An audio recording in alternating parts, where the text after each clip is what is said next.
A lot of these entertainers are going through it now because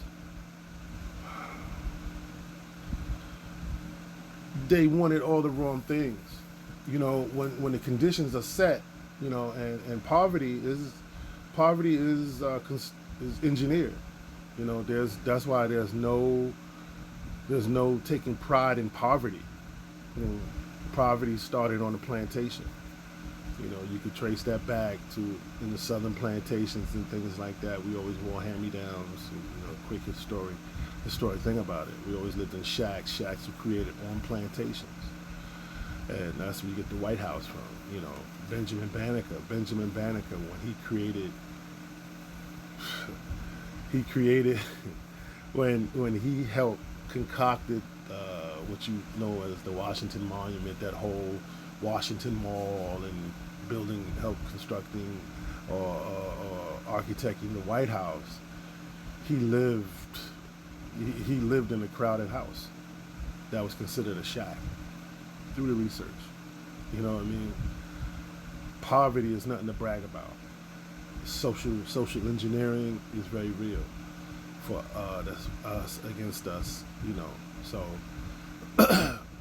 when you got these athletes, these entertainers that they get away from the realities of life.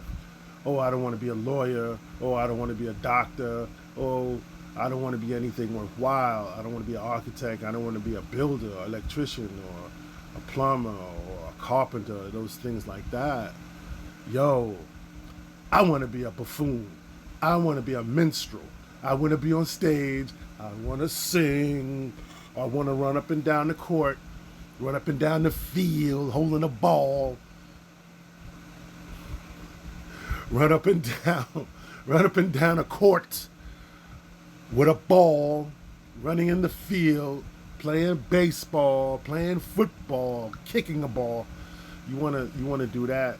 Most entertainers that you run into, unless you get a check from them, on an ongoing thing, they're very selfish people. Entertainers are very selfish people, and actors, Negro, I want to be an actor. I want to be an actor. I don't care if you fucking classically trained. I don't care if you went to Juilliard. I don't care if you went to some school in San Francisco. I don't care if you went to some school in Canada or Chicago. I don't care. Because you do all that to entertain vanilla people. You don't when you ain't got to do much to entertain us. But these young men, and the women follow. These young men go and become entertainers, actors, and whatever. And a lot of them come from broken homes. A lot of them come from, impoverished communities, broken down homes with crazy stuff. Like if you do the knowledge on Richard Pryor, oh my God, like he grew up in a brothel. His father was one way, his mother was one way, and it was crazy. You talk about dysfunctional, traumatical, traumatic. This is why I don't like psychology or psychiatry, because they create the conditions of social engineering. Then they want to ridicule you for the way that you live.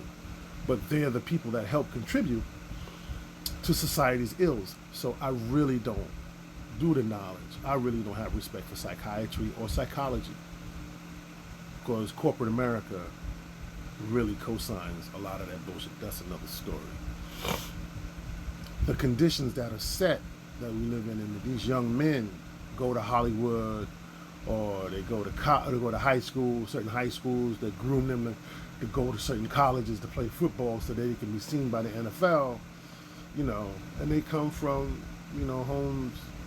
Cats had to eat grits every day, had to eat rice and beans every day for breakfast, dinner, and lunch, grits for morning, noon, and night, fat back for,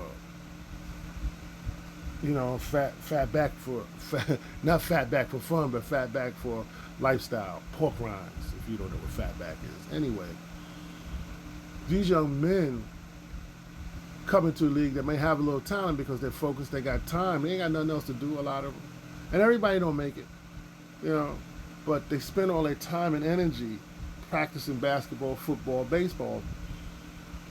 And they get into these institutions like, the Notre Dames, the Clemsons, and the Georgia States, and the Georgia Techs, and the UCLAs, and the USCs.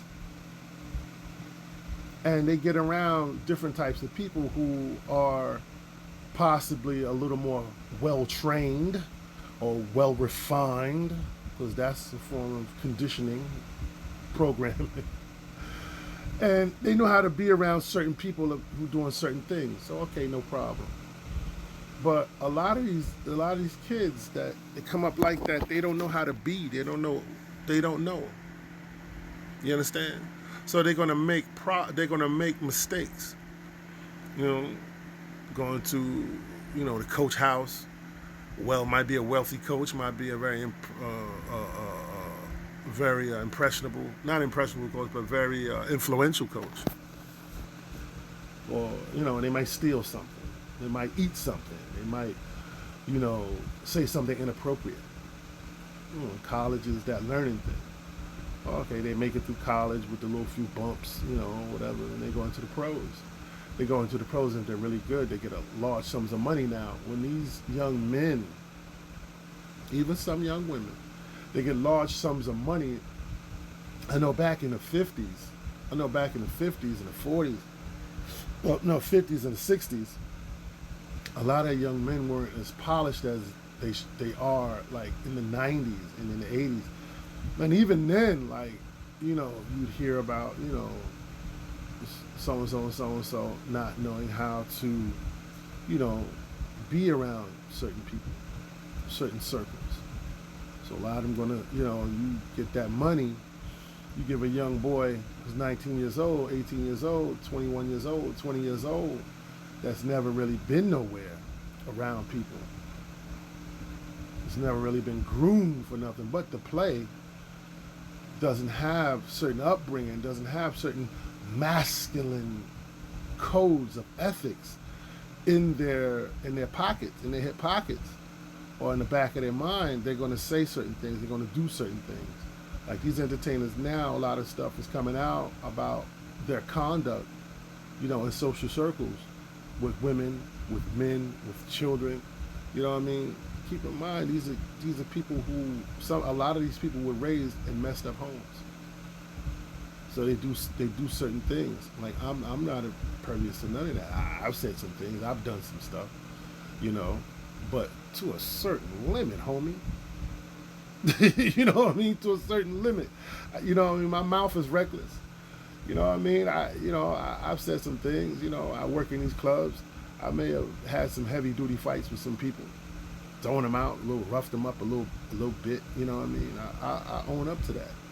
But that other stuff, like taking something that don't belong to you, I'm not gonna steal from my own. You know what I mean? I was a young man and I did steal.